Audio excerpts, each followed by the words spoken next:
హైదరాబాద్ పై ముంబై విజయం. Defending champion Sunrisers Hyderabad జోరుకు బ్రేక్ పడింది. వరుస విజయాలతో ఊపు మీదున్న సన్ రైజర్స్ కు ముంబై ఇండియన్స్ దిమ్మదిరిగి జలకిచ్చింది. కోల్కతాపై గెలుపు స్ఫూర్తితో బరిలో దిగిన రోహిత్ సేన కట్టుదిట్టమైన బౌలింగ్ తో హైదరాబాద్ ను తక్కువ స్కోర్ కి కట్టడి చేసింది. లక్ష్య సాధనలో పార్థివ్ పటేల్, రాణా, కృణాల్ పాండ్యా చెలరేగడంతో ముంబై అలౌకిక విజయాన్ని సాధించింది.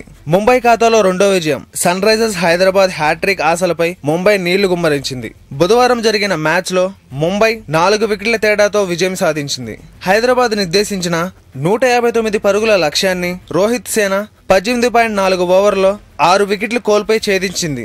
యువ సంచలనం నితీష్ రాణా 36 బంతులు 45 పరుగులు, 3 ఫోర్లు, 2 సిక్స్లు. పార్థివ్ పటేల్ 39, కృణాల్ పాండ్యా 20 బంతుల్లో 37 పరుగులు, 3 ఫోర్లు, 3 సిక్స్లు రాణించడంతో ముంబై గెలుపు నల్లేరుపై నడకలా అయింది. భువనేశ్వర్ 3, నెహ్రా 1, రషీద్ ఖాన్, దీపక్ హుడా చెరో 1 వికెట్ తీశారు. అంతకుముందు టాస్ కోల్పోయి బ్యాటింగ్ దిగిన హైదరాబాద్ 20 ఓవర్లలో 8 వికెట్లకు 158 పరుగులు చేసింది.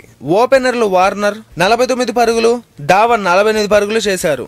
బూమ్రా 3 వికెట్లు 24 పరుగులు, హర్భజన్ సింగ్ 2 వికెట్లు 23 పరుగులకు తోడు మిగతా బౌలర్లు కట్టుదిట్టమైన బౌలింగ్ చేయడంతో హైదరాబాద్ భారీ స్కోరు నమోదు చేయలేకపోయింది. 3 వికెట్లతో హైదరాబాద్ ను స్వల్ప స్కోరుకే కట్టడి చేసిన బూమ్రాకు మ్యాన్ ఆఫ్ ది మ్యాచ్ లభించింది.